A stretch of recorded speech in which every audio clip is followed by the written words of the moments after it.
اعوذ باللہ من الشیطان الرجیم بسم اللہ الرحمن الرحیم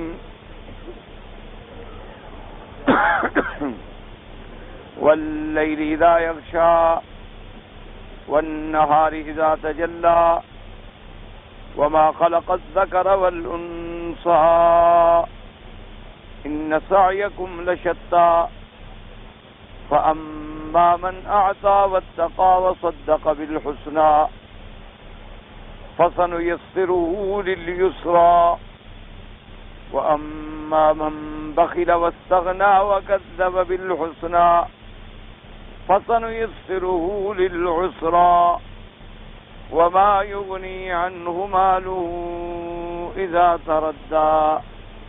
قال المؤلف والمفسر رحمه الله تعالى أدام النفع بعلومه وعلومكم في الدارين آمين إلى أن قال.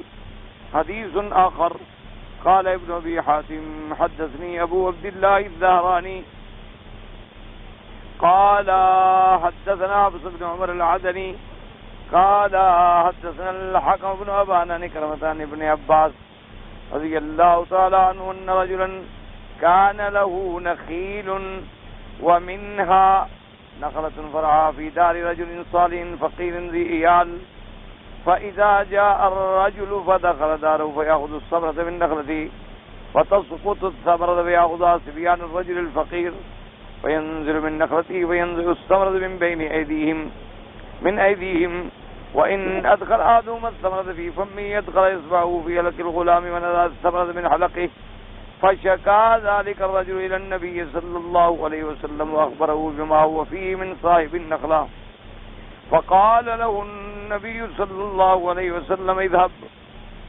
ولك النبي صلى الله عليه وسلم صاحب النخلة فقال له أعطني نخلتك التي فرعها في دار فلان ولك بها نخلة في الجنة فقال له لقد أعطيت لكن يعجبني ثمرها وإن لي نخلا كثيرا ما فيها نخلة أعجب إلي من ثمرها وذهب النبي صلى الله عليه وسلم فتبعه رجل كان يسمع الكلام من رسول الله صلى الله عليه وسلم ومن صاحب النخلة فقال الرجل يا رسول الله إن أنا أخذت النخلة فصارت لي النخلة فأعطيتك إياها أتعطيني ما أعطيته بها نخلة في الجنة قال نعم ثم إن الرجل كصاحب النخلة ولكلاهما نخل فقال له أخبرك أن محمد صلى الله عليه وسلم أعطاني من نخلتي المائز في دار فلان نخلة في الجنة فقلت له قد أعطيت ولكن يعجبني ثمرها فسكت عنه الرجل فقال له وراك إذا بيتها قال لا إلا أن أعطي بها شيئا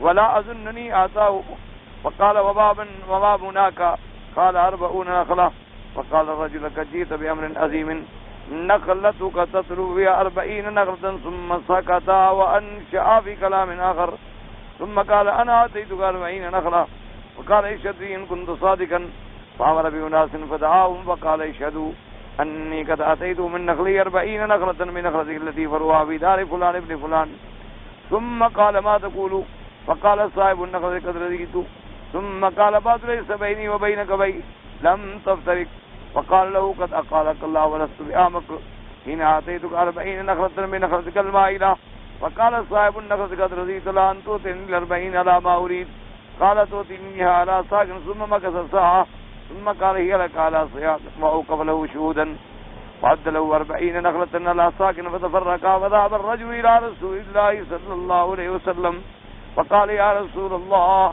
صلى الله عليه وسلم إن النخلة المائز في دار فلان قد صارت في فهي لك فذهب رسول الله صلى الله عليه وسلم إلى الرجل صاحب الدار فقال والنخلة لك وليالك قال إكرمت قال ابن عباس فأنزل الله عز وجل والليل إذا يغشى إلى قوله تعالى فأما من أعطى واتقى وصدق بالحسنى فسنيسره لليسرى وأما من بخل واستغنى وكذب بالحسنى فسنيسره للعسرى إلى آخر السورة. هكذا رواه ابن أبي حاتم وهو حديث غريب جدا. اب مفسر رحمۃ اللہ علیہ سورۃ اللیل کی ان آیات مبارکہ کی تفسیر میں دلائل احادیث مبارک سے ذکر فرما رہے ہیں. ایک تو مقصود یہ ہے کہ یہ آیت مبارک جو ہے کس سبب میں یعنی شان نزول اس کا کیا ہے، اس میں مختلف روایات ہیں، لیکن ہمیشہ قاعدہ یہ ہوتا ہے کہ ایک آیت کا شان نزول جو ہے وہ متعدد بھی ہو سکتا ہے، یعنی یہ واقعہ بھی ہوا، یہ واقعہ بھی ہوا، یہ واقعہ بھی ہوا، اور اللہ نے قرآن کی یہ آیات جو ہیں اتاری، تو اس میں کوئی تعارض نہیں ہوتا، بلکہ شان نزول کے اندر یہ قاعدہ ہے کہ کبھی تو ایک واقعہ ہوتا ہے جو سبب نزول ہوتا ہے اس آیت کا، اور کبھی واقعات متعددہ ہوتے ہیں اور متقاربہ ہوتے ہیں، یعنی سب کا قریب قریب معاملہ ہوتا ہے، لیکن اللہ کی قدرت سے اتفاق سے یہ واقعہ بھی ہو گیا، یہ واقعہ بھی ہو گیا، یہ واقعہ بھی ہو گیا، تو اس لیے ایک تو اس میں کوئی تعارض نہیں ہوتا۔ دوسری بات اس میں یہ ہے کہ سب سے پہلی صفت جو اللہ نے بیان کی تھی اپنے بندوں کی وہ تھی اعطا، کہ فَأَمَّا مَنْ أَعْطَى، جو اللہ کے راستے میں خرچ کرے، کیونکہ جو لوگ سخی ہوتے ہیں اور اللہ کے راستے میں خرچ کرنے والے ہوتے ہیں وہ اللہ کو بڑے محبوب ہوتے ہیں۔ سخی انسان جو ہے وہ اللہ تبارک و تعالیٰ کے ہاں بڑا محبوب، اس کی وجہ یہ ہے، علماء کرام نے فرمایا ہے کہ حدیث مبارک میں بھی یہ حکم آیا ہے کہ ہر بندے کو چاہیے کہ وہ اللہ کی صفات اور اللہ کے اخلاق عالیہ سے استفادہ کرے۔ کیا معنی؟ اللہ کی صفت جو ہے کریم ہے، تو انسان کو بھی چاہیے کہ وہ کرم اختیار کرے۔ اللہ کی صفت جو ہے وہ رحیم ہے، تو بندے کو بھی چاہیے کہ اپنے سے جو کمزور ہو، اپنے سے جو چھوٹا ہو، جو ضعیف ہو، اس پہ رحم کرے، تاکہ وہ صفات جو ہیں اللہ تبارک و تعالیٰ کی، ان پر ایمان کامل ہی تو تب ہوگا جب آدمی اپنے آپ کو ان صفات سے متصف کرے گا۔ اور اللہ تبارک و تعالیٰ کی رحمت ہے رزاق، صفت ہے رزاق، اور رزاق بھی ایسے کہ ساری مخلوق کو رزق دینے والے، اور تمام ما من دابۃ فی الارض الا علی اللہ رزقها، اور اسی طرح فرمایا ان اللہ هو الرزاق ذو القوۃ المتین، اور رزق بھی ایسا دیتے ہیں کہ دوست کو بھی دیتے ہیں اور دشمن کو بھی دیتے ہیں، مومن کو بھی دیتے ہیں اور کافر کو بھی دیتے ہیں، صالح کو بھی دیتے ہیں اور صالح کو بھی دیتے ہیں، متقی کو بھی دیتے ہیں اور فاسق فاجر کو بھی دیتے ہیں، بڑے اچھے نیک لوگوں کو بھی رزق ملتا ہے اور گناہگاروں کو بھی ملتا ہے۔ تو بندے کو بھی یہ سبق دیا جاتا ہے کہ اللہ تمہیں اگر توفیق دے تو تم بھی اپنی سخاوت کے اندر کوئی قید نہ کرو گے یہ اپنا ہے یہ پرایا ہے، تم یہ قید نہ کرو یہ واقف ہے یہ ناواقف ہے، تم یہ قید نہ کرو یہ میری برادری کا ہے یہ برادری کا نہیں ہے، بلکہ اللہ کے راستے میں جتنی خرچ کر سکتے ہو اور جتنی اللہ کے راستے میں بہتری کر سکتے ہو وہ کرو۔ یہ علیحدہ بات ہے کہ رشتہ داروں میں اگر کرے گا تو ثواب زیادہ ہوتا چلا جائے گا، ورنہ کوئی پابندی نہیں ہے۔ اس لیے علماء نے فرمایا کہ قرآن پاک نے جہاں فرمایا ہے کہ وَيُطْعِمُونَ الطَّعَامَ عَلَىٰ حُبِّهِ مِسْكِينًا وَيَتِيمًا وَأَسِيرًا، باوجود اپنے طعام کی محبت کے وہ یتیم، قیدی اور مسکین کو کھانا کھلاتی ہیں، تو اس میں یہ قید بھی نہیں ہے کہ یتیم مسلمان ہے یا کافر ہے، مسلمان ہو چاہے کافر ہو۔ اسی طرح قیدی کے بارے میں بھی کوئی قید نہیں آئی کہ قیدی کون، مسلمان قیدی ہو تو کھانا کھلاؤ اور کافر ہو تو نہ کھلاؤ۔ اسی طرح مسکین کے بارے میں بھی یہ قید نہیں آئی۔ تو لہذا اسلام کے اندر سخاوت اور اعطاء اور انفاق کا جو حکم ہے، تو آپ کھانا جو ہے وہ کافر کو بھی دے سکتے ہیں، کھانا جو ہے وہ گناہگار ہے، آپ کہیں جی تو فلاں آدمی تو شرابی ہے، فلاں آدمی تو ایسا ہے، میں اس کو کیوں کھانا کھلاؤں؟ تو یہ بات نہیں ہوتی، بلکہ یہ ہے کہ سب پہ مہربانی کریں اور جتنا زیادہ سے زیادہ اللہ عطا فرمائے اللہ کے راستے میں خرچ کریں۔ اللہ تبارک و تعالیٰ کو، کیونکہ اللہ تبارک و تعالیٰ کی صفت رحمت جو ہے وہ صفت غضب پہ غالب، ورنہ اللہ کی صفات جو ہیں یاد رکھیں ہمیشہ، آپ کی صفات جو ہیں یعنی دو قسم میں ہیں، بعض صفات جو ہیں جمالی ہیں اور بعض صفات جو ہیں جلالی ہیں۔ جیسے اللہ کی صفات ہے کہ رحمان ہیں، رحیم ہیں، کریم ہیں، غفور ہیں، ستار ہیں، غفار ہیں، رزاق ہیں، منعم ہیں، یہ سب صفتیں جمالی ہیں۔ اور صفات جلالی ہوتی ہیں کہ قہار ہیں، شدید البطش ہیں، جبار ہیں، یہ صفات جلالی ہیں۔ تو صفات جمالی جو ہیں گویا وہ مظہر ہیں رحمت کا، اور صفات جلالی جو ہیں گویا وہ مظہر ہیں غضب کا۔ لیکن اللہ نے فرمایا کہ سبقت رحمتی علی غضبی، میری صفت رحمت جو ہے وہ غضب پہ سبقت لے گئی۔ بلکہ ایک حدیث مبارک میں آتا ہے کہ اللہ تبارک و تعالیٰ نے ایک بہت بڑی لوح ہے، بلکہ ایک روایت میں یہ آتا ہے کہ وہ آسمانوں اور زمینوں سے بھی بڑی ہے، اور اس پہ اللہ نے لکھ دیا ہے کہ ان رحمتی سبقت علی غضبی، کہ میری رحمت جو ہے وہ میرے غضب سے سبقت لے گئی۔ اسی لیے علماء نے فرمایا کہ آپ دیکھیں کہ اللہ تبارک و تعالیٰ کا جو عرش مبارک ہے، جس پر اللہ تبارک و تعالیٰ اپنے شان کے مطابق مستوی ہیں، تو وہاں بھی اللہ نے کوئی صفت جلال نہیں لگائی، بلکہ فرمایا الرحمن علی العرش استوی۔ اب اندازہ کریں کہ عرش یہ ایسا ہے کہ یعنی 7 آسمان ہیں، آسمانوں کے بعد کرسی ہے، اور کرسی کے بعد جو ہے وہ عرش ہے۔ تو عرش نے تمام چیزوں کو ڈھانپ رکھا ہے، اور عرش پر اللہ تبارک و تعالیٰ کی ذات مبارک ہے، جیسے اس کو زیبا ہے، جیسے اس کی شان ہے۔ ہمارا ایمان ہے کہ الرحمن علی العرش استوی، جیسے کہ سلف صالحین نے فرمایا ہے، لیکن من غیر تمثیل، اس کی ہم مثال نہیں دیں گے، کوئی تشبیہ بیان نہیں کریں گے کہ کیسے، کیونکہ اللہ تبارک و تعالیٰ مثل سے پاک ہے اور تشبیہ سے پاک ہے۔ تو اب میرے کہنے کا مقصد یہ تھا کہ گویا عرش نے ساری کائنات کو ڈھانپ لیا، اور عرش پہ کون ہے؟ الرحمن علی العرش استوی، اور وہاں اللہ نے یہ فیصلہ بھی لکھ دیا کہ میری رحمت میرے غضب سے سبقت فرما گئی۔ تو نتیجہ کیا نکلا کہ گویا ساری مخلوق کو اللہ کی رحمت نے ڈھانپ لیا۔ اور اسی طرح حدیث مبارک میں آتا ہے کہ اللہ تبارک و تعالیٰ کی رحمتیں جو ہیں 100، یعنی ایک سمجھانے کے لیے کہ 100 رحمتیں، اور حضور نے فرمایا کہ ان 100 رحمتوں میں سے صرف ایک حصہ رحمت کا جو ہے وہ اللہ نے ساری مخلوق کو دیا، صرف ایک حصہ جو ہے اسی رحمت کی وجہ سے باپ بیٹوں پہ شفیق ہے، اور ماں کی محبت ہے، استاد کا احترام ہے، اور یہ سارا جانوروں میں محبت ہے، پرندوں میں محبت ہے، انسانوں میں محبت ہے، اور جناب دیکھتے ہیں کہ کتنا پیار ہے، الفت ہے، توادد ہے، تعاطف ہے۔ یہ ساری مخلوقات میں صرف ایک حصہ ہے رحمت کا، اور حضور پاک نے فرمایا کہ اللہ نے 99 حصے جو ہے رحمتوں کے وہ اپنے عرش کے نیچے چھپا لیے ہیں، تاکہ ان کا اظہار جو ہے وہ قیامت میں ہوگا اپنے بندوں۔ تو جب ایک صفت رحمت پوری مخلوق میں یہ اثر دکھا رہی ہے، تو جب قیامت والے دن 100 رحمتیں ہوں گی، اس وقت پھر یہ ہے کہ اللہ تبارک و تعالیٰ کی رحمت کا اظہار ہوگا، اور اللہ تبارک و تعالیٰ اپنے بندوں پہ رحمت فرمائے۔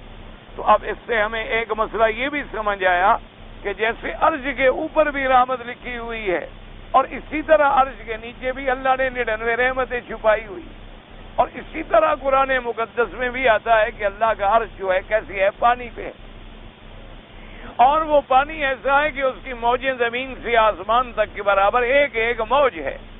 اب پانی جو ہے تو گویا وہ بھی تمثیل جو ہے رحمت کی ہے۔ جیسے آپ کہیں نا جی کوئی آدمی شرم سے او جی پانی ہو گیا، اور اگر آگ جو ہے وہ صفت غضب ہے، جیسے کہیں جی فلاں آدمی تو آج ایسا ناراض ہو گیا کہ آگ بگولا ہو گیا، یعنی گویا وہ آگ کا گولا بن گیا، آگ بگولا ہو گیا، تو وہ صفت غضب ہے۔ تو اللہ نے اپنے عرش کے نیچے بھی وہ صفت رکھی ہے جس کا تعلق رحمت سے ہے، جس کا تعلق غضب سے نہیں ہے۔ تو اللہ تبارک و تعالیٰ ورنہ تو جس چیز پہ چاہیں اپنے عرش کو قائم فرما دیں۔ تو اس لیے ہمیں سمجھ آیا کہ اللہ تبارک و تعالیٰ کی صفات رحمت جو ہیں اس میں کوئی شبہ نہیں ہے کہ وہ غالب ہے۔ حتیٰ کہ علماء کرام نے، اللہ ان کی قبروں پہ کروڑوں رحمتیں فرمائیں، انہوں نے فرمایا کہ جہاں اللہ کی صفت غضب کا اظہار ہوتا ہے، اگر غور کیا جائے تو اس میں بھی کوئی رحمت چھپی ہوتی ہے، اس کے اندر بھی کوئی رحمت چھپی ہوتی ہے، کو بظاہر ہمیں سمجھ نہیں آتی۔ جیسے مثلا بیٹا جو ہے غلطی کرے تو والدین اس کو مارتے ہیں، اب مارنا بظاہر صفت غضب ہے، لیکن مقصد کیا ہے کہ ہمارا بیٹا ٹھیک ہو جائے، اس کے اندر بھی گویا ایک مہربانی چھپی ہوئی ہے۔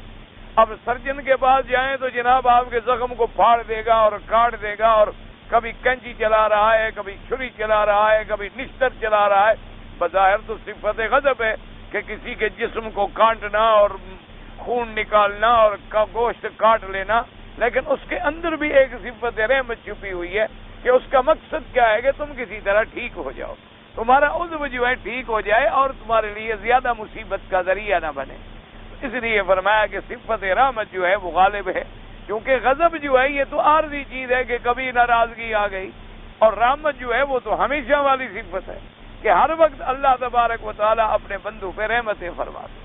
تو جب اس کی صفت اتنی بڑی رحمت کی عام تھی تو یہ ہماری خوش نصیبی ہے کہ اللہ نے ہمیں پیغمبر بھی وہ دیا جس کی صفت رحمت للعالمین، اللہ نے انہیں بھی سراپا رحمت بنایا، کیونکہ آپ کی رحمت کا اتنا غلبہ تھا کہ پھر کیونکہ اصولی بات ہے نا، ایک آدمی کو آپ راستہ بتائیں تو یہ راستہ بتانا جو ہے یہ رحمت کی نشانی ہے نا۔ کسی کو راستہ آپ بتائیں، کیوں؟ اگر آپ بتائیں گے تو اس کو خیر خواہی کریں گے۔ اگر کوئی دشمن آپ سے پوچھے تو اس کو تو آپ جہنم کا راستہ بتائیں، اس کو تو آپ ایسا راستہ بتائیں گے کہ راستے میں جائے اور جنگل کے بھیڑیے کھا جائیں اس کو۔ تو آپ کسی کو جب ٹھیک راستہ بتاتے ہیں تو گویا اس میں بھی ایک رحمت چھپی ہوئی ہے۔ تو اللہ نے اپنے بندوں کو جو ہدایت کی ہے، اور ہدایت کے لیے کس کو بھیجا ہے؟ رحمت للعالمین۔ تو یہ بھی اس کی صفت رحمت کا اظہار ہے کہ اپنے بندوں میں رحمت کا تقاضا تھا کہ میرے بندے بھٹک نہ جائیں، میرے بندے جہنم میں نہ پڑیں، میرے بندے غلط راستہ اختیار نہ کریں۔ تو ان کو ہدایت دینے کے لیے اللہ نے کس کو بھیجا؟ اپنے پاک پیغمبر حضرت محمد مصطفیٰ صلی اللہ علیہ وعلا آلہ واصحابہ وسلم تسلیما کثیرا کثیرا، اور آپ کو سراپا رحمت بنا کے بھیجا۔ اسی لیے ایک حدیث مبارک میں میرے آقا نے فرمایا کہ انا رحمت مہداۃ، آپ نے فرمایا کہ میری امت میں تو اللہ کی طرف سے تمہارے پاس ایک رحمت کا تحفہ ہوں کہ اللہ نے مجھے سراپا رحمت بنا کے بھیجا، اور اللہ تبارک و تعالی نے مجھے تمہارے اوپر ایک بہت بڑا عظیم تحفہ بھیجا۔ اس لیے حضور پاک کی طبیعت میں، آپ کی طبیعت مبارک میں سخاوت کا یہ عالم تھا کہ آپ کی ازواج مطہرات رضوان اللہ علیہن اجمعین فرماتی ہیں کہ کان اجود من الریح المرسل، بی بی صاحبہ فرماتی ہے کہ حضور جب رمضان کا مہینہ آتا تھا تو جیسے باد صبا چلتی ہے اس سے بھی زیادہ سخاوت ہوتی تھی، یعنی باد صبا جیسے چلتی ہے ٹھنڈی ٹھنڈی ہوائیں، جب وہ چلتی ہیں تو اپنے اور پرائے اور دوست اور دشمن سب کو لگتی ہیں۔ تو حضور کی فرماتی ہے سخاوت کا یہ عالم ہوتا تھا، معلوم ہوتا تھا کہ اس باد صبا سے بھی آپ کی سخاوت بڑھ گئی ہے کہ جو آ رہا ہے اسی پہ مہربانی ہو رہی ہے۔ اور اسی لیے بعض صحابہ نے فرمایا کہ ہم نے تو حضور پاک کی زبان مبارک سے کبھی لا سنا ہی نہیں، صرف کلمہ مبارک میں سنا ہے کہ جب آپ پڑھتے تھے لا الہ الا اللہ محمد الرسول اللہ، ورنہ حضور کوئی آتا سائل، کوئی سوالی آتا فرماتے نعم، کوئی سوالی آتا فرماتے نعم، کوئی سوالی آتا تو فرماتے نعم۔ اس لیے بندوں کو بھی یہ چاہیے، امت محمد مصطفیٰ صلی اللہ علیہ وعلا آلہ واصحابہ وسلم کو بھی یہ چاہیے کہ ان صفتوں سے سبق حاصل کریں کہ سب سے بڑی پیاری صفت کیا ہے؟ وہ اعطا ہے کہ بندوں کو دینا۔ اصل وجہ کیا ہے کہ دینا صفت اللہ کی ہے، تو جب بندہ دینے والا بنتا ہے تو اللہ کیسے راضی نہ ہو؟ کیونکہ سب کو دینا، اپنا پرائے کو دینا، سب کو رزق پہنچانا، سب کو کھانا کھلانا، یہ صفت اللہ کی ہے۔ تو بندہ جب ان صفات سے متصف ہوتا ہے تو اللہ تبارک و تعالیٰ پھر اس پہ راضی ہوتا ہے۔ جیسے فرمایا اللہ پاک نے الذین ينفقون باللیل والنہار، جو لوگ رات اور دن میں خرچ کرتے ہیں اللہ کے راستے میں۔ اس لیے فرمایا لن تنالوا البر حتی تنفقوا مما تحبون، تم نیکیوں کی معراج کو نہیں چھوڑ سکتے ہو جب تک کہ اپنی محبوب چیزیں جو ہیں وہ بھی اللہ کے راستے میں تم لٹا نہ دو۔ اسی لیے بعض صحابہ رضوان اللہ علیہم اجمعین جیسے صحیح ابی ذر رضی اللہ تعالی عنہ اور بھی صحابہ ہیں حضور کے، ان کی تو زندگی کا عمل مبارک ہی یہ تھا، وہ یہ فرماتے تھے کہ رات کو کھانا بچا کے رکھنے کا کیا معنی ہے؟ جو بچ گیا ہے فوراً خیرات کرو۔ دوسرا کپڑا رکھنے کی کیا ضرورت ہے؟ جب ہمارا ایک رومال سے گزارا ہو سکتا ہے تو دوسرا جو ہے وہ فوراً مسکین کو دے دو۔ ہمیں 2 قمیض رکھنے کی کیا ضرورت ہے؟ ایک ہی قمیض کو دھو کے پہن لیں گے، دوسرا فوراً غریب کو دے دو۔ اس لیے اللہ تبارک و تعالیٰ کو یہ صفت اعطا جو ہے بڑی پسند۔ اس لیے کوشش کیا کریں، اللہ آپ کو بھی، اللہ مجھے بھی توفیق عطا فرمائے اپنے راستے میں خرچ کرنے کی۔ اس لیے حضور نے فرمایا الید العلیٰ خیر من الید السفلیٰ، کہ اوپر والا ہاتھ جو ہوتا ہے وہ نیچے والے ہاتھ سے بہتر ہوتا ہے، کہ اللہ تمہیں مانگنے والا نہ بنائے بلکہ دینے والا بنائے، کیونکہ دینے والے کا ہاتھ جو ہے وہ ہمیشہ اوپر ہوگا اور مانگنے والے کا ہاتھ جو ہے وہ ہمیشہ نیچے ہوگا۔ اس لیے ہمیشہ اللہ کے راستے میں جتنا تم سے ہو سکے، اور سب سے بہتر صدقہ ہوتا ہے پانی کا۔ کیا مانا کہ جس علاقے میں پانی نہ ہو وہاں کنویں کھدوانا، نلکے لگوا دینا، کچھ سبیل کا انتظام کر دینا، یا مسجدوں کے قریب ہم نے دیکھا ہے کہ مسجدیں بڑی ماشاءاللہ بہترین ہوتی ہیں، لیکن ساتھ حمامات کا اور وضو کا اور پانی کے پینے کا انتظام نہیں ہوتا۔ کئی دفعہ مجھے سفر میں ایسے حالات پیش آئے کہ نماز کا وقت ہو گیا ہے اور ہم جناب مسجد دیکھ رہے ہیں، ڈھونڈ رہے ہیں، مسجد پہ مسجد آ رہی ہے لیکن کسی جگہ پانی نہیں ہے، وضو کا انتظام ہی نہیں۔ اب ایک مسافر آدمی کہاں جائے؟ اس کو یہ بھی پتہ نہیں ہوتا کہ بستی کہاں ہے اور پانی کہاں سے ملے گا، اور یہ دل نہیں کرتا کہ اتنا بڑا علاقہ جو پانی کا علاقہ ہے اور دریاؤں کا علاقہ ہے، اور جہاں ماشاءاللہ نہریں بہتی ہیں، اور ہر وقت آدمی سفر میں پابندی کے ساتھ وضو بھی نہیں رکھ سکتا کہ بھئی آدمی متواتر اب 24 گھنٹے وضو میں رہے، یہ تو بڑا مشکل ہے۔ انسان نے سو جانا ہے، کھانا کھانا ہے اور ضروریات ہیں۔ تو میں ایک دو کی بات نہیں کر رہا بلکہ متعدد مساجد، میں نے KLP روڈ پہ بڑا سفر کرنا ہوتا ہے اللہ کے دین کے لیے، الحمدللہ اللہ منظور فرما لے اور اللہ اخلاص اور اپنی رضا نصیب فرما دے۔ تو کئی دفعہ میرے ساتھ ایسا ہوا، یعنی کئی دفعہ تو ایسا بھی خطرہ ہو گیا کہ اللہ نہ کرے کہ نماز کا وقت نکل جائے۔ تو ہم نے کہا مسجد بھی ہے، اللہ کے بندے کمال کے لوگ ہیں کہ مسجد بنا دی ہے اور پانی نہیں، پھر ہم مسجد کے ساتھ کھڑے ہیں اور بلا وجہ تیمم کر کے نماز پڑھیں اور کیا کریں؟ پھر ہم کوشش کرتے ہیں، دیکھتے ہیں کہ اچھا بھی کسی ایسی جگہ رک جاؤ جہاں ندی ہو، کوئی نہر ہو، کوئی پانی کا، تاکہ وضو کر لو اور پھر نماز کسی اللہ مسجد میں نصیب کر دے، تاکہ مسجد کی جو فضیلت ہے، جو جماعت کی فضیلت ہے، وہ اکیلے میں تو نہیں ملتی۔ چاہے اکیلے میں بھی ہم الحمدللہ جماعت کر لیں گے لیکن وہ مسجد والی فضیلت کہاں ملے؟ مسجدیں تو اللہ کا گھر ہے، ان المساجد للہ فلا تدعوا مع اللہ احدا۔ تو ایسے کام کے کوشش کیا کریں کہ آپ کو مسجد بنانے کی توفیق نہیں، ایک نلکا تو لگا سکتے ہیں، ایک نلکا لگانے میں کیا ہے، 200 ریال بھی خرچ کرو تو ایک نلکا لگ جاتا ہے وہاں۔ آج کل تو اور بھی کوئی چیزیں آ گئی ہیں، کوئی پمپ آ گئے ہیں، کوئی ایسی چیزیں آ گئی ہیں، ماشاءاللہ بڑا پانی کا اعلیٰ سے اعلیٰ انتظام ہو سکتا ہے۔ اسی طرح مساجد ہیں، مدارس ہیں اور صدقات جاریہ ہیں، جتنی اللہ توفیق عطا فرمائے اتنی آدمی کو چاہیے کہ وہ اللہ کے راستے میں خرچ کرے۔ اور تھوڑی سی اصل میں یہ توجہ کی بات ہے، اللہ جن کو نصیب کر دے ان کے لیے تو مشکل کوئی نہیں، اور جن کو محروم فرما دے وہ کر ہی نہیں سکتے، ورنہ یہ کوئی ایسے مشکل مسئلے نہیں ہوتے۔ اب دیکھیں نا جی، ہمارے یہاں پر زیادہ سے زیادہ ایک بچے کا 300 روپیہ مہینہ خرچ ہوتا ہے، طلبہ میں 300 روپے اس کے خرچ ہوتی ہیں روٹی پر، یعنی ایک طالب العلم کے مہینے میں 300، اب سال میں کتنی ہو جائیں گے؟ 3600 روپے، یعنی 3600 روپے۔ تو اگر آدمی کوشش کرے تو 500 ریال بھی نہیں بنتے۔ 500 ریال میں اگر ایک طالب العلم سارا سال تیری روٹی کھاتا رہے اور اللہ کا قرآن پڑھتا رہے، اس سے بڑی اور کیا سعادت ہو سکتی؟ یعنی ایک تھوڑی توجہ کرنے کی ضرورت ہے۔ اللہ تبارک و تعالی آپ کو اور ہمیں سب کو توفیق دے۔ تو اب اسی طرح پہلی حدیث مبارک بھی آئی، تو یہ حدیث بھی اسی بارے میں ہے کہ ایک صحابی تھے، ان کے گھر کے اندر دوسرے آدمی کی کھجور جو تھی وہ یوں ٹیڑھی تھی، یعنی کھجوریں اس کے گھر میں تھی، درمیان میں دیوار تھی، اور وہ کھجور جو تھی یوں ٹیڑھی تھی، اور اس کا ثمر جو ہے لازمی بات ہے کہ اس کے گھر میں گرتا تھا۔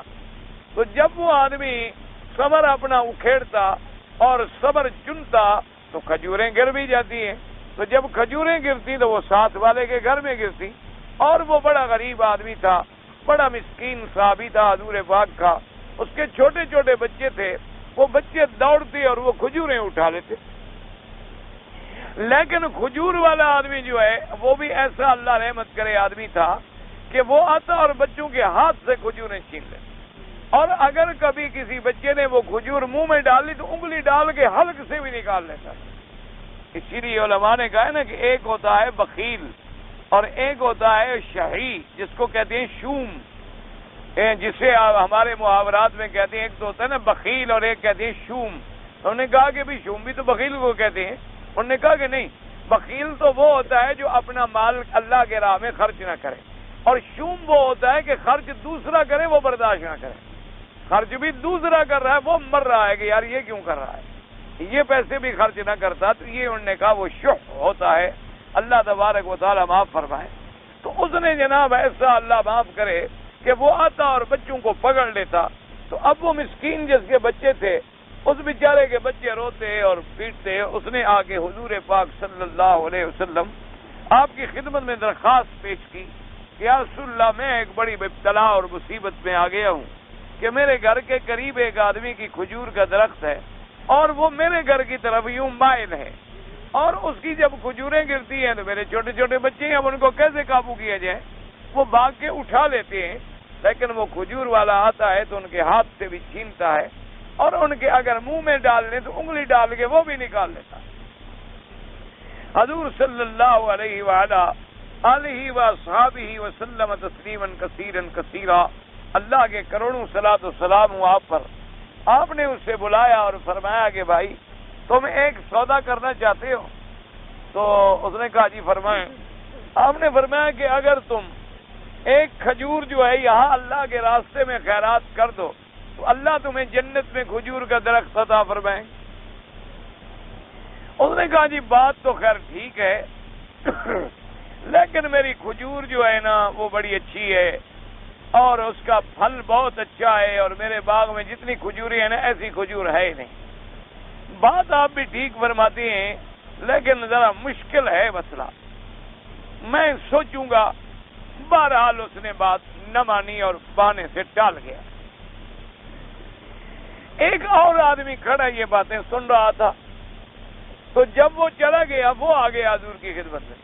اس نے کہا حضور یہ جنت میں کھجور دینے کا جو وعدہ آپ فرما رہے تھے یہ صرف اسی کے ساتھ تھا یا اور کوئی آدمی اگر وہ کھجور کا درخت دے دے تو اس کو بھی جنت میں ملے گا؟ حضور نے فرمایا اس کو بھی ملے گا.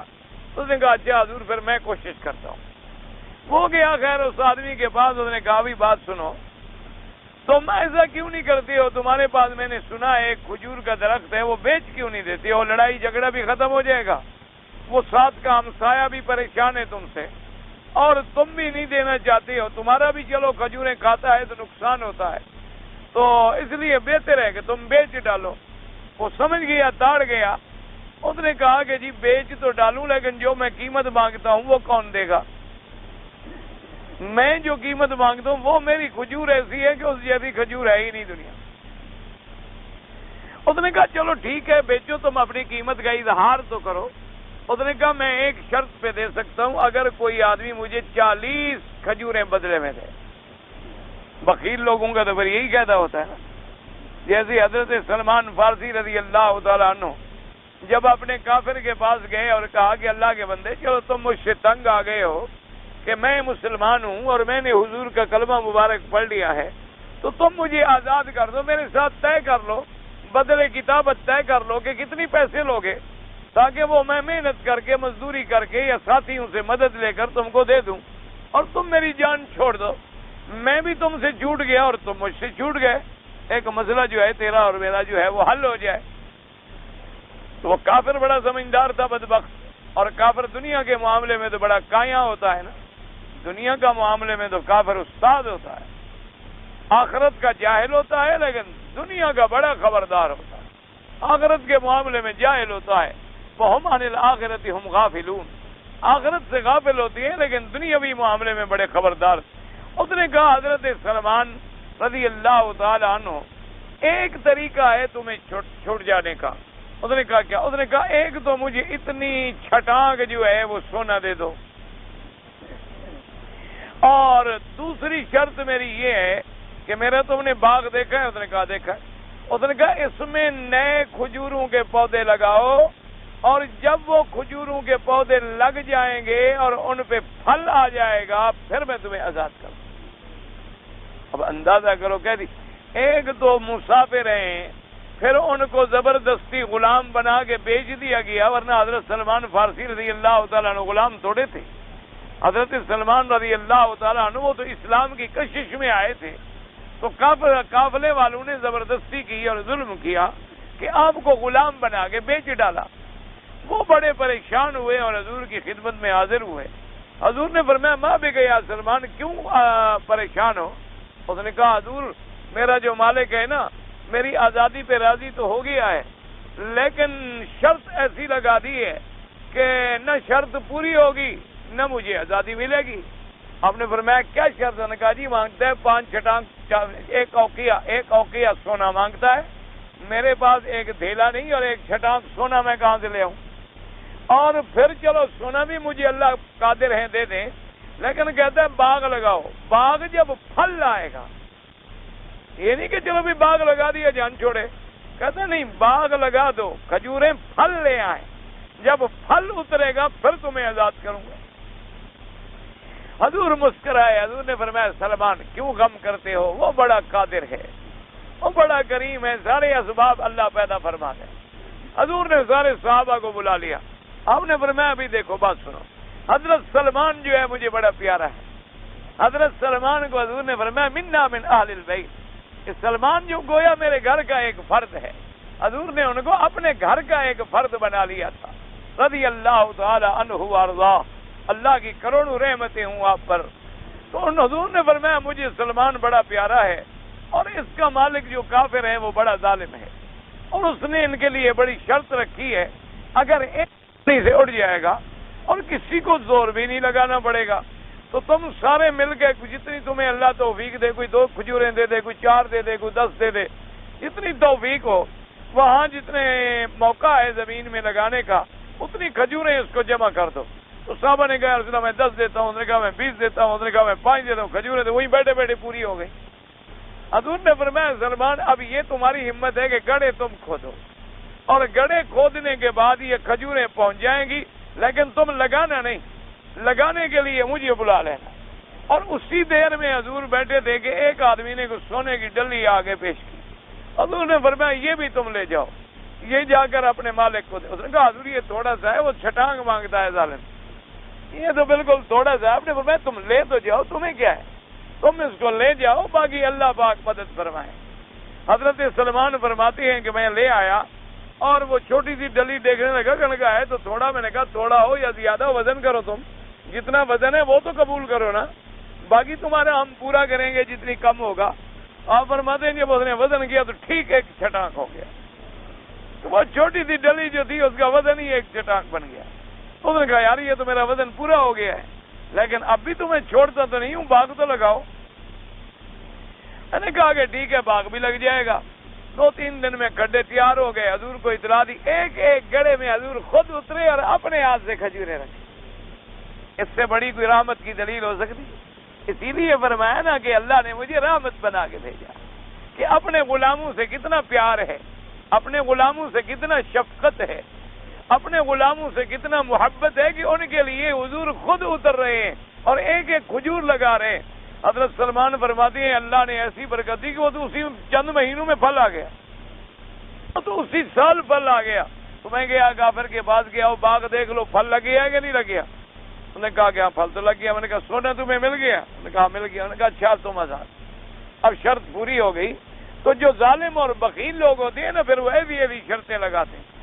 اس نے بھی سمجھ لیا کہ مجھے 1 کھجور کی 40 کون دیتا ہے؟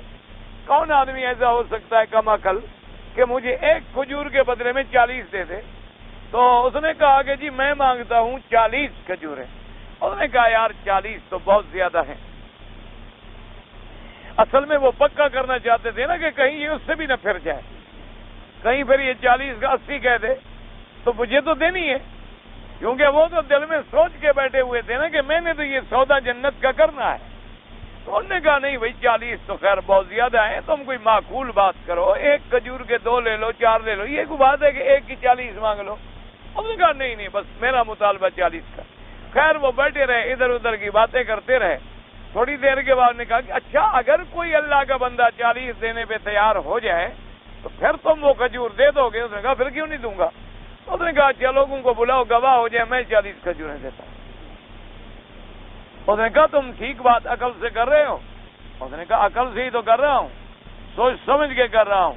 اس نے کہا چلو مجھے کھجوریں دو۔ انہوں نے کہا بلاؤ گواہ۔ گھر میں لے گئے، باغ میں لے گئے، 40 کھجوریں گن کے دے دی. اس نے کہا وہ ایک کھجور جو ہے وہ تمہاری ہو گئی. اب جناب وہ صحابی دوڑے دوڑے حضور کی خدمت میں آئے. انہوں نے کہا حضور وہ کھجور میں نے لے لی ہے، وہ میں نے خرید لی ہے بلا کا، وہ میں نے آپ کو دے دی ہے حضور، اب وہ آپ کی ملکی ہے، اب آپ جانے اور آپ کا کام. حضور نے فرمایا اس گھر والے کو بلاؤ. آپ نے فرمایا فضاب لک والے عیالک، وہ تمہارے اور تمہارے بچوں کے لیے، اب اس سے جتنی پھل اترے تم اور تمہارے بچے استعمال کیا کرو. تو وہ صحابی خوش ہو کے چلے گئے. تو بعد روایات میں آتا ہے کہ اللہ نے پھر یہ صورت اتاری کہ جو لوگ اللہ کے راستے میں دیتے ہیں، اللہ سے ڈرتے ہیں اور آخرت پر یقین رکھتے ہیں، تو اللہ ان کے لیے آسان کر دیتے ہیں کام. اور جن لوگوں نے تکذیب کی اور بخل کیا اور اللہ سے بے پرواہ ہوئے، اللہ پھر ان کے لیے بھی وہ جہنم والا رستہ آسان کر دیتے ہیں. لیکن مفسر فرماتے ہیں کہ یہ روایت ہے غریب، لیکن بہرحال کیونکہ یہ فضائل میں ہوتی ہے اس لیے محدثین اور مفسرین رحمت اللہ علیہم اجمعین اس کو نقل فرما دیتے ہیں. تو اس لیے مفسر فرماتے ہیں کہ ایک آدمی تھا اور ان رجلا کان لہ، اب اس کا نام بھی نہیں آیا کہ کون تھا. فرماتے ہیں اس کی ایک شاخ جو تھی فی دار رجل صالح فقیر ذی عیال، آدمی بڑا صالح تھا، فقیر تھا اور بچوں والا تھا. جب وہ آتا اور اس کے کچھ دانے گر جاتے فیاخذ صبیان الرجل الفقیر، وہ فقیر کے بچے جو تھے اٹھا لیتے، وہ اپنی کھجور سے اترتا اور آ کے وینزع الثمرۃ من ایدیہم، ان کے ہاتھوں سے وہ پھل چھین لیتا. اور وان ادخل احدہم الثمرۃ فی فمہ، اگر کسی بچے نے کوئی اندر دانہ ڈال لیا ہوتا تو وہ کیا کرتا کہ وہ آنے کے بعد ادخل اصبعہ فی حلق الغلام، انگلی ڈال کے اس کے حلق سے وہ بھی نکال لیتا. فشکا ذلک الرجل الی النبی صلی اللہ علیہ وسلم، حضور پاک کی خدمت میں اس نے آ کے شکایت کی اور آ کر آپ کو خبر دی کہ میرے ساتھ یہ ہو رہا ہے. وہ جو کھجور والا تھا جب حضور کو ملا، آپ نے فرمایا آتنی نخلتک التی فرعها فی دار فلان ولک بہا نخلۃ فی الجنہ، کہ تم وہ کھجور کا درخت مجھے دے دو اور جنت کا ایک درخت لے لو. ایک آدمی اور بھی یہ باتیں سن رہا تھا، اس نے کہا کہ ہاں ایسی بات تو ٹھیک ہے لیکن مجھے اس کا پھل بڑا پسند ہے. ایک آدمی اور یہ باتیں سن رہا تھا. جب وہ چلا گیا اس نے آگے عرض کیا کہ حضور اگر وہ کھجور کا درخت میں لے کر آپ کو دے دوں تو مجھے بھی اللہ جنت میں درخت دیں گے؟ آپ نے فرمایا بالکل تمہیں بھی دیں گے. تو وہ آدمی چلا گیا اور اس کو جا کے ملا اور پوچھا کہ تم کتنی میں بیچو گے؟ وما منا کا، یہ لفظ ہے منا کا، تمہاری آرزو کیا ہے، تمنا کیا ہے، کتنی مانگتے ہو؟ اس نے کہا میں تو 40 مانگتا ہوں. تو اس نے کہا لقد جئت بامر عظیم، بھائی تم تو بڑی بات کر رہے ہو، ایک کھجور کے بدلے میں تم 40 مانگتے ہو، عجیب آدمی ہو، یہ تو بہت زیادہ ہے. اور ثم سکت وانشأ فی کلام آخر، پھر وہ دونوں چپ ہو گئے اور دوسری کسی بات میں مشغول ہو گئے تاکہ اس کے دماغ میں یہ بات جو تھی نکل جائے. اور اس کے بعد جب بات ختم ہوگی اس نے کہا اچھا بات سنو، میں تمہیں دیتا ہوں اور 40 کھجوریں میں تمہیں دیتا ہوں. اس نے کہا اچھا بھی گواہ ہو جاؤ. گواہی ہو گئی، وہ راضی ہو گیا. تو اس نے کہا کہ بھئی ایسا نہ ہو کہ کل تم سودے سے پھر جاؤ. اس نے کہا عجیب آدمی ہو، میں کوئی احمق تھوڑا ہوں، میں جو دے رہا ہوں تو میں راضی ہو کر دے رہا ہوں. چلو اور تم گن لو. کھڑی ہوئی کھجوریں باقاعدہ زندہ سلامت لگی ہوئی اور ساکھ وہ اس نے جا کر دیا اور گواہ قائم کیے اور 40 کھجوریں گن کے دے دیں. وہ علیحدہ ہو گئے. یہ آدمی حضور کی خدمت میں پہنچا اور آگے عرض کیا کہ حضور وہ کھجور جو ہے ان النخلۃ المائلہ، جو فلاں آدمی کے گھر کے اندر جھکی ہوئی تھی وہ میں نے لے لی ہے، اب وہ آپ کا ملک ہے، آپ جس کو چاہیں عطا فرما دیں. تو آپ نے اسی کو بلایا، اس غریب آدمی کو، اور فرمایا النخلۃ لک ولعیالک، وہ کھجور کا درخت تمہارا ہے اور تمہارے بچوں کے لیے ہے. تو حضرت اکرمہ حضرت ابن عباس فرماتے ہیں کہ یہ سورت مبارک جو ہے اللہ نے نازل فرمائی فانزل اللہ عز وجل واللیل اذا یغشی الی قولہ تبارک و تعالی فاما من اعطى واتقى وصدق بالحسنى. لیکن مفسر فرماتے ہیں ہاں قضا رواہ ابن ابی حاتم، ابن ابی حاتم نے بھی اس کو روایہ کیا ہے، لیکن وہ حدیث غریب جدا، لیکن حدیث جو ہے وہ اعتبار سند کے اس کے اندر بہت غرابت پائی جاتی ہے. تو بہرحال قاعدہ یہ ہوتا ہے کہ جب عقیدے کی بات ہو تو اس میں قرآن پاک کی آیت یا حدیث مبارک جو صحیح مرفوع اور متصل اور متواتر مشہور اور قطعی ثبوت اور قطعی دلالہ، وہاں پھر عقیدہ ثابت ہوتا ہے۔ لیکن فضیلت کی باتیں ہوں بھی، طواف کا کتنا ثواب ہے، عمرے کا کتنا ثواب ہے، درود شریف پڑھنے کا کتنا ثواب ہے، قرآن شریف کی تلاوت کا کتنا ثواب ہے، اس میں اگر کوئی حدیث ضعیف بھی ہو تو محدثین لے لیتے ہیں۔ اور یہ بھی بات یاد رکھیں کہ حدیث ضعیف کا معنی نعوذ باللہ یہ بھی نہیں ہوتا کہ بالکل وہ حدیث ہی غلط ہے، یہ نہیں ہوتا، بلکہ اس کی سند میں کچھ لوگ ایسے آ گئے جس کی وجہ سے یا اس کے متن میں ضعف آ گیا، یا اس کے سند میں ضعف آ گیا، یا روایت میں یا سرایت میں، اور بہرحال لوگوں کی عام باتوں سے یا تاریخ کی روایات سے تو اس کا درجہ 1000 درجے بلند ہوتا ہے۔ ایک تاریخ کی کتاب ایک مورخ نے لکھی ہے، اور خدا جانے پتہ نہیں اس کو وہ واقعات ملے بھی کہاں سے تھے، کیونکہ تاریخ کی جتنی کتابیں ہوتی ہیں ان کے اندر رطب اور یابس بھرا ہوا ہوتا ہے، تو ان سے تو بہرحال اس حدیث کا پایا جو ہے وہ بہت بڑا بلند ہے کہ چلو حدیث ضعیف تھی، لیکن پتہ تو ہے ہمیں کہ کون کون روایت کر رہے ہیں، کون کون نقل کر رہے ہیں۔ اور کبھی ایسا ہوتا ہے ایک آدمی بڑا ٹھیک ہوتا ہے، آخری عمر میں اس بیچارے کا حافظہ جو ہے وہ خراب ہو جاتا ہے، اور کبھی کبھی ایک آدمی ایسا ہوتا ہے کہ نام دو ہوتے ہیں اور مغالطہ لگ جاتا ہے، اور پھر کبھی یہ بھی ہوتا ہے کہ ایک سند کے اعتبار سے حدیث ضعیف ہے لیکن اس کے طرق ہیں، یعنی اور اسناد بھی اس کی پائی جاتی ہیں، اور کبھی یہ بھی ہوتا ہے کہ ایک حدیث سند اس کی ضعیف ہے لیکن اس کے شواہد جو ہیں وہ سیاق کے اندر ملتے ہیں۔ تو بہرحال اس لیے محدثین کرام رحمت اللہ علیہم اجمعین، اللہ ان پہ اپنی کروڑوں رحمت نازل فرمائے، وہ ضعیف حدیثوں کو فضائل اعمال میں ذرا رعایت کرتے ہیں۔ قال ابن جریر وذکر ان هذه الآیۃ نزلت فی ابی بکر الصدیق رضی اللہ تعالی عنہ۔ حضرت ابن جریر رحمت اللہ علیہ نے یہ لکھا ہے کہ یہ آیت مبارک جو ہے دراصل نازل ہوئی ہے سیدنا ابی بکر میں رضی اللہ تعالی عنہ، کہ حضرت سیدنا صدیق رضی اللہ تعالی عنہ، کیونکہ آپ کی سخاوت بھی تو مشہور تھی کہ آپ نے اپنا سارا مال جائیداد سب کچھ حضور پہ لٹا دیا، جیسے کہ صحیح روایات میں موجود ہے کہ بی بی اسماء اور بی بی عائشہ یہ دونوں بہنیں ہیں رضی اللہ عنہ، جب حضور کے ساتھ سیدنا ابی بکر ہجرت کے لیے تشریف لے گئے تو ان کے والد نے، یعنی حضرت ابی بکر کے والد نے، ابی قحافہ نے پوچھا کہ بھئی ابی بکر تو چلا گیا، حضور کے ساتھ مدینہ منورہ چلا گیا، اور تم بچیوں کو چھوڑ گیا اور ہمیں چھوڑ گیا اور گھر والوں کو چھوڑ گیا، تو کوئی پیسہ ویسا بھی گھر میں چھوڑ گیا ہے کہ نہیں چھوڑ گیا، کہ ہم جو اگر گزر بسر کریں گے تو کیسے ہوگی؟ تو اب بیویاں کہتی ہیں کہ سیدنا ابی بکر نے تو گھر میں کچھ نہیں چھوڑا تھا، کوئی چیز نہیں تھی، ہم نے پھر یہ کیا کہ کچھ پتھر اٹھا کے ایک صندوق میں رکھ دیے اور اس کے اوپر کچھ کپڑے شپڑے بھی رکھ دیے، کیونکہ دادا نابینا ہو چکے تھے آخری عمر میں، اور ان کو لا کر صندوق پر ایسے اوپر سے ہاتھ رکھوا کے ہلا دیا کہ ابا جان فکر نہ کرو یہ بھر کے چھوڑ گئے ہیں۔ تو دادا نے کہا اچھا اچھا الحمدللہ ماشاء اللہ لقد ترک خیرن کثیرن، ماشاء اللہ ابو بکر بہت چھوڑ گیا بہت چھوڑ گیا، اب کوئی فکر نہیں ہے، تم سوال تو نہیں کرو گے نا لوگوں سے، تو کوئی بات نہیں ہے۔ تو سیدنا ابی بکر نے بھی تو اپنا سارا جان مال حتیٰ کہ اولاد تک جو تھی وہ قربان کر دی حضرت محمد مصطفیٰ صلی اللہ علیہ وعلا آلہ وصحبہ وسلم تسلیما کثیرا کثیرا۔ اس لیے حضرت عمر فرماتے تھے کہ مجھے ساری زندگی یہ حسرت رہی کہ میں کبھی حضرت ابو بکر سے خیرات میں بڑھ جاؤں۔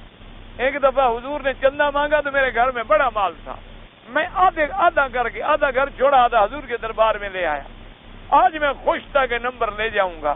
حضور نے پوچھا کہ تم کیا لائے ہو عمر؟ تو میں نے کہا حضور جتنی مال تھا بالکل تقسیم کر دیا، آدھا حضور گھر میں رکھا ہے اور آدھا آپ کے پاس رہا۔ حضور بڑے خوش ہوئے، جنت کی بشارت دی۔ آپ نے فرمایا ابو بکر تم کیا لائے ہو؟ انہوں نے کہا حضور جو کچھ گھر میں تھا سب لے آیا ہوں، گھر میں کچھ بھی نہیں، گھر کے اندر جو تھا میں سب اٹھا کے حضور کے دربار میں لے آیا۔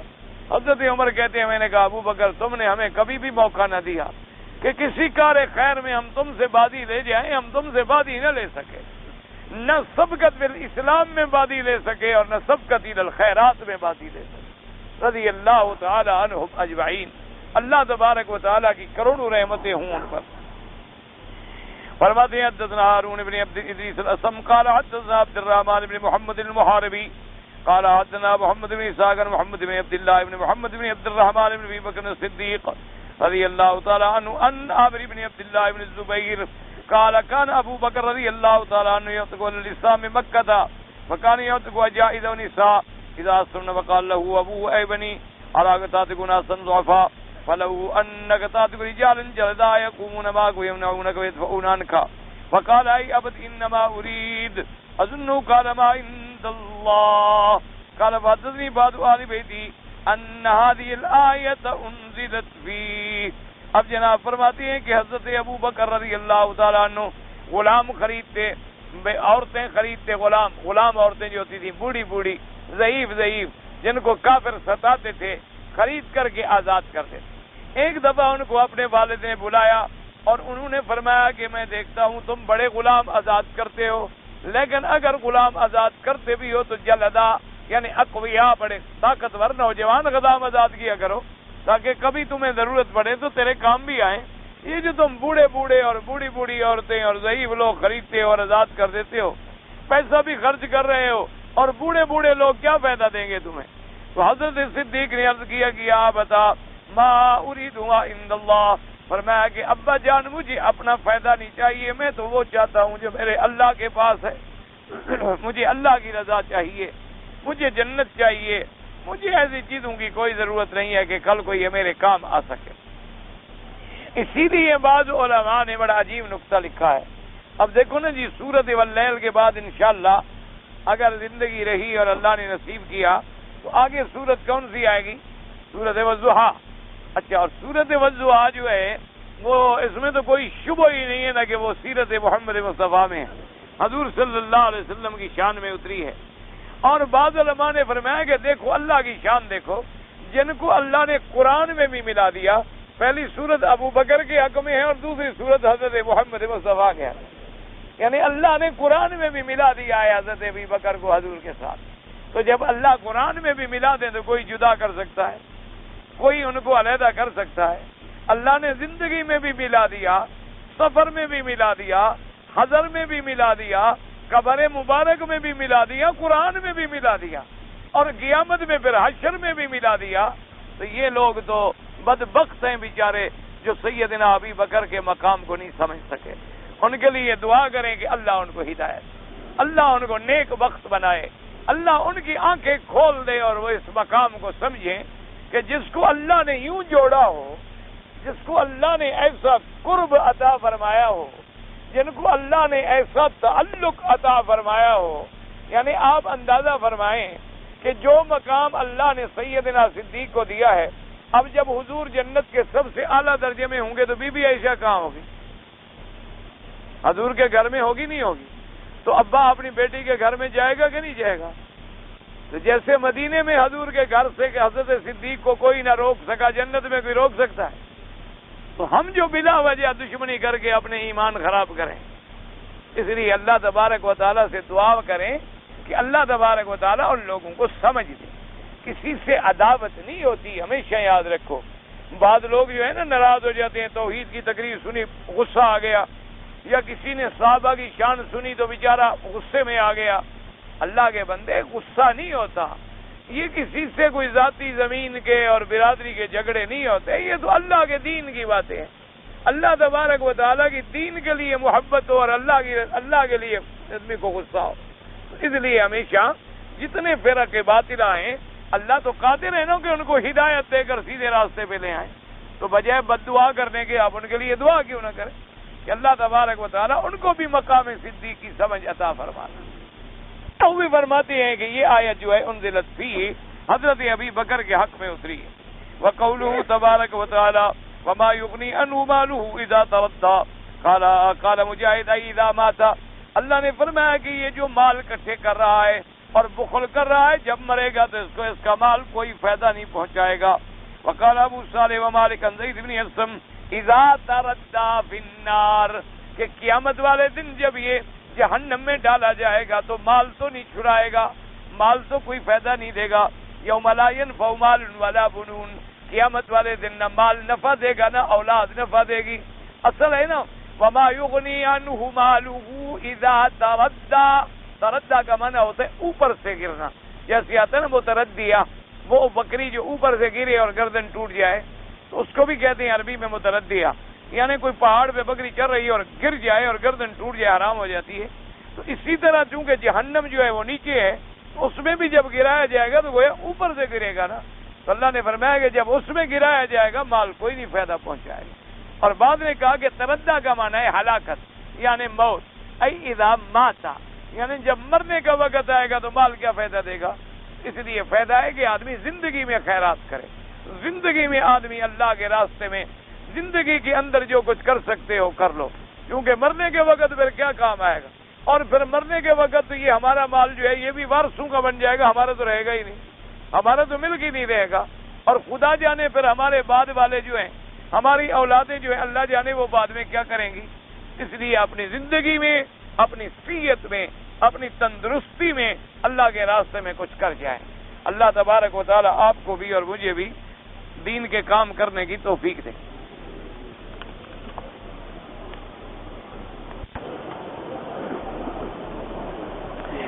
مرد اور عورت نے مدینہ شریف سے احرام باندھا، ٹھیک ہے، سمجھ آ گئی بات. لیکن جب مکے میں پہنچی تو اس کو حیض آ گیا. اب سیدھی سی بات ہے، جب حیض آ گیا تو نہ تو وہ بیچاری نماز پڑھ سکتی ہے، نہ حرم میں داخل ہو سکتی ہے، نہ عمرہ کر سکتی. اس کا قاعدہ یہ ہے کہ وہ انتظار کرے جب پاک ہو جائے تو عمرہ پورا کرے. اگر فلائٹ ہے تو فلائٹ کو مؤخر کرا لے، فلائٹ اور بھی مل سکتی ہے. کوئی یہ تو نہیں کہ جہاز چلا جائے گا تو کوئی پہاڑ ٹوٹ جائے گا، 4 دنوں کے بعد اور جہاز مل جائے گا. جب پاک ہو جائے، اگر وہ ایسے چلی گئی اور اس نے عمرہ پورا نہ کیا اور احرام بھی توڑ دیا تو اس کے ذمے ہے کہ پھر اپنے ملک سے آ کر بھی عمرہ قضا کرے اور ایک بکری بطور دم ادا کرے. میں نے تو کل بھی بتا دیا تھا، آپ نے فرمایا آپ نے پڑھا نہیں. اگر آپ نے نہ سمجھا میرے بھائی تو میرا کیا قصور ہے. یعنی عمرہ پورا کرے. اگر عمرہ پورا کرنے کے بجائے وہ چلی گئی تو پھر اس پر اتنی بڑی ذمہ داری عائد ہوگی. بعض علماء نے اتنی گنجائش لکھی ہے کہ وہ پینٹ شرٹ باندھ کے ناپاکی میں بھی کر لے اور ایک بکری دے دے کہ اس نے بغیر پاک ہونے کے عمل کیا ہے. لیکن بہتر وہی ہے انتظار کر لو، 4-5 دن میں کوئی پہاڑ نہیں ٹوٹ پڑتا. آپ رہ جائیں اور سیٹ جو ہے انشاءاللہ آپ کو دوبارہ مل جائے گی. جب عورت پاک ہو جائے غسل کر لے، غسل کرنے کے بعد وہی احرام ہے. یہ نہ سمجھا کرو کہ رومال کھول دیا تو احرام کھول دیا. رومال عورت کے لیے کوئی احرام شہرام نہیں ہوتا. وہ گویا احرام میں ہے.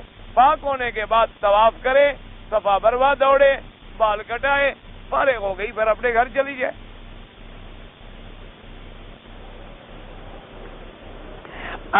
اگر کوئی عورت جو ہے ٹیپ ریکارڈر میں کیسٹ لگا دے قرآن کا، کوئی بات نہیں. قرآن چھونا منع ہے، کیسٹ چھونا تو منع نہیں ہے. اسی لیے قاعدہ ہوتا ہے نا کہ اگر قرآن کے اوپر کپڑا ہے یا قرآن کے اوپر جلد ہے اس کو تو آپ چھو سکتے ہیں، یعنی قرآن پاک کو نہیں چھو سکتے. تو کیسٹ بھی تو ایک علیحدہ ڈبیا ہے، اس کے اندر ایک وہ ریل سی ہے، اس کے اوپر ایک چیز ٹیپ ہے، اس کو ہاتھ لگانا، ڈالنا، نکالنا کوئی بات نہیں. کہتا ہے جی کہ پیر و مرشد پکڑنا جو ہے اسلام میں ضروری ہے. کوئی ضروری نہیں. اگر ضروری ہے تو کہتے ہیں یہاں پیر و مرشد کون ہے؟ مرشد کا کیا معنی ہوتا ہے؟ راستہ دکھلانے والا. تو جتنے علماء ہیں یہ سارے مرشد ہیں. تم پیر مرشد کس کو سمجھتے ہو؟ جس کی گردن موٹی ہو، حلوہ زیادہ کھاتا ہو نہ. پیر مرشد کا کیا معنی بابا؟ پیر مرشد کا معنی حضور کا غلام، حضور کا متبع، قرآن حدیث پڑھنے والا، قرآن حدیث پڑھانے والا، سنت رسول بتلانے والا، دین کے کام سکھانے والا، وہ پیر ہوتا، وہ مرشد ہوتا. تو جتنے علماء ہیں اصل میں تو وہ پیر ہیں، اصل میں تو وہ مرشد ہوتے ہیں جو ہمیں رات دن ارشاد کرتے ہیں، ہمیں سیدھے راستے کی ہدایت کرتے ہیں. اگر تمہارے دماغ میں کوئی پیروں کا کوئی خاص تخیل ہے تو اس کا اسلام میں کوئی تعلق. باقی اگر کوئی اہل سنت والجماعت اور صحیح معنوں میں متبع سنت ایسا شخص ملے، اس کے اگر بیعت کرو، تعلق رکھو، بالکل رکھو، کوئی بھی انکار نہیں کرتا. اور اگر کسی نے نہیں رکھا کوئی بات نہیں، رات دن قرآن جو سن رہا ہے یہی تعلق ہے. اور تعلق کا کیا معنی ہوتا ہے؟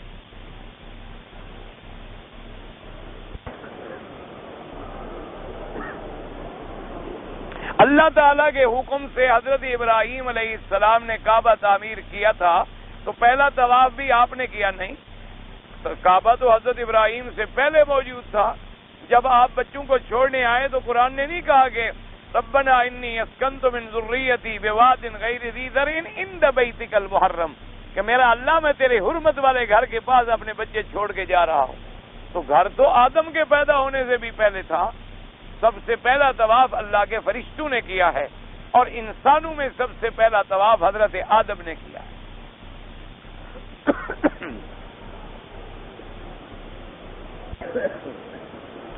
بعض حضرات کہتے ہیں کہ میں مدینہ شریف جا رہا ہوں، مدینہ منورہ حضور کی زیارت کے لیے، تو بعض علماء کہتے ہیں کہ تم کہا کرو کہ میں مسجد نبوی کی زیارت کی۔ ایک علمی بات ہے، مسجد نبوی کو فضیلت کیوں ملی ہے؟ مسجد نبوی کس کی مسجد ہے؟ تو بات کیا ہوئی؟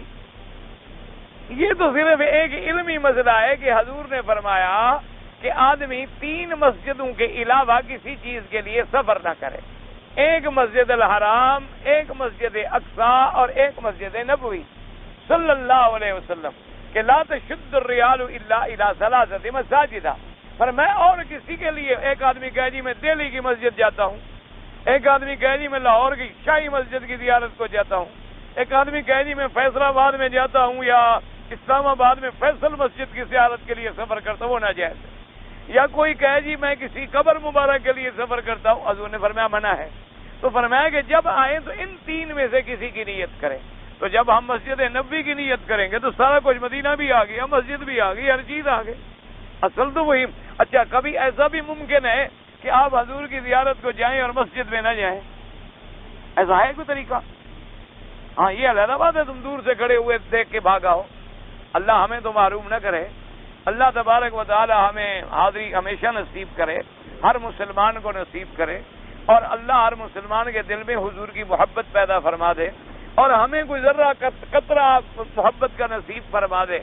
تو بہرحال یہ ایک علمی مسئلہ ہے کہ نیت کیا ہو، حدیث کے مطابق مسجد نبوی کی نیت۔ ہمیں آ گئی بات، باقی کوئی بات نہیں۔ مسجد نبوی میں ہم کیوں جا رہے ہیں؟ جب تک حضور مدینہ نہیں گئے تو ہمیں مدینہ سے کوئی پیار تھا؟ مدینہ منورہ میں جب تک حضور نہیں گئے تو مدینہ تو یثرب کہلاتا تھا، اور جو لوگ جاتے تھے مدینہ یثرب کی بستی میں بیمار ہو جاتے تھے۔ یہ سارا شرف جو ملا ہے تو حضور کے جانے کے بعد ملا ہے۔ یہ جو عظمت ملی ہے، یہ جو آپ کو شرف ملا ہے، تو حضور صلی اللہ علیہ وسلم کے جانے کے بعد ملا ہے۔ ورنہ اگر حضور تشریف نہ لے جاتے تو کیا تھا؟ یا جہاں حضور تشریف نہیں لے گئے اس جگہ سے ہمارے لیے کون سی محبت ہے، کون سی عقیدت ہے؟ اس لیے یہ علمی مسئلے ہوتے ہیں اور لوگ جھگڑے بنا لیتے ہیں۔ اللہ تبارک و تعالی جھگڑوں سے بچائے اور اللہ علم کے مطابق چلنے کی توفیق دے۔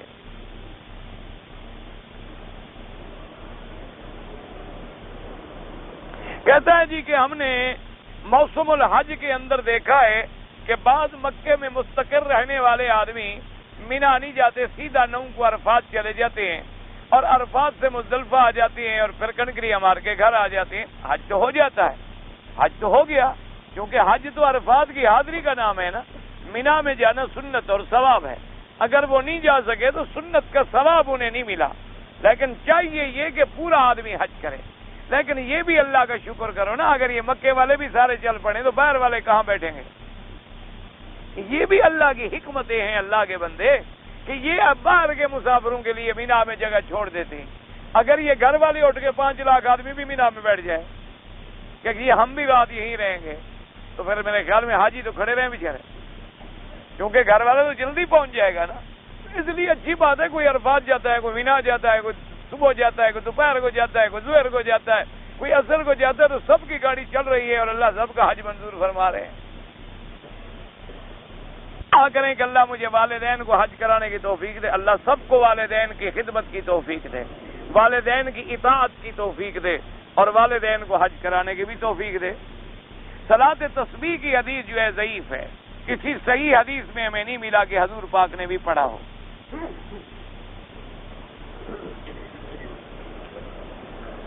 ہم ہر وقت آپ کے لیے دعا کرتے ہیں، کوئی بد دعا کرتا ہے، کوئی دعا کرتا ہے، اسی لیے تو گاڑی چل رہی ہے۔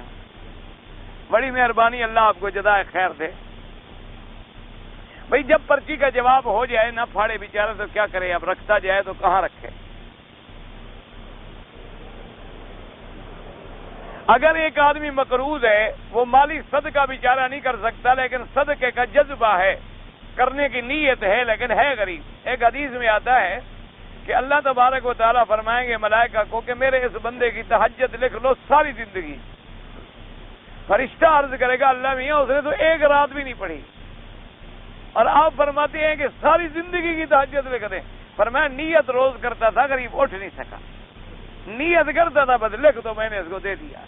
تو تم صدقہ کر نہیں سکتے، جذبہ تو ہے نا، اس کا بھی اللہ تمہیں خیرات صدقہ دیں گے۔ اور اگر نہیں کر سکتے، پانی پلا دیا، السلام علیکم کر لی، کسی اندھے کو راستہ گزار دیا، کسی مسکین معذور کا ہاتھ پکڑا اور سڑک پہ پہنچا دیا، یہ بھی خیرات ہے۔ بندہ والدہ کا حج کر سکتا ہے، بالکل کر سکتا ہے۔ بھائی میرا نے عرض کیا کہ والد والدہ کا حج عمرہ ہو سکتا ہے، لیکن جب کرنا چاہو تو اپنے علاقے کے عالم سے یا پورے مسئلے لکھ لو، سمجھ لو اور پھر کرو، ویسے کر سکتا ہے۔ بھئی یہ پھر وہی میرے خیال میں اسی میرے پہلے مہربان کا خط لگتا ہے جو چودھری صاحب نے پہلے لکھا تھا کہ پھر یہ بھی میں فارغ وقت میں پڑھوں۔ اب اللہ کے بندے روز میں ایک خط پڑھنے کے لیے تو نہ بیٹھا رہوں کہ میں ہر وقت صرف فارغ رہوں۔ میں نے عرض کیا کہ بھی آپ آئیں مجھے مل لیں تاکہ اگر کوئی باتیں ہیں، کوئی مسئلے ہیں، کوئی غلط فہمیاں ہیں۔ اب دیکھیں نا اتنا بڑا خط، پہلے بھی اس نے 2 ورقوں کا خط لکھا۔ کہتے ہیں جی میں نے تو کسی کافر کو بھی گالی نہیں دی، آپ نے مجھے ابو جہل لکھا ہے، خط میرے پاس موجود ہے۔ گالی کا کیا معنی ہوتا؟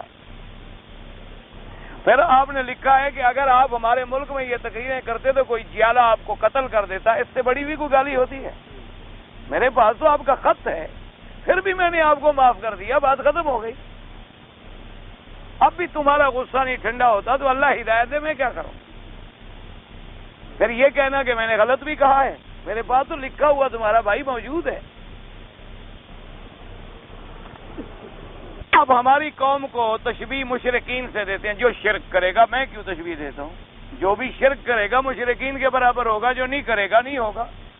میں تو نہیں کہتا کہ فلاں آدمی کافر مکے کے برابر ہے، میں یہ کہتا ہوں کہ اللہ معاف کرے کہ جیسے ان کے زمانے میں شرک تھا وہی شرک آج ہمارے ہاں بھی موجود ہے۔ جو جس کے ساتھ کام کرتا ہے اس جیسا خود بنتا ہے۔ یہ نہیں ہوتا کہ میرے کہنے سے وہ مکے والا کافر بن جائے گا۔ آدمی کے اعمال دیکھے جائیں گے کہ کیا اعمال ملتی ہے۔ بھئی اگر انہوں نے 360 بت رکھا تھا، کوئی بت کو سجدہ کرے تو کافر ہے، اللہ کے نبی کو سجدہ کرے تو کافر ہے، کیونکہ اللہ کے سوا کسی کا سجدہ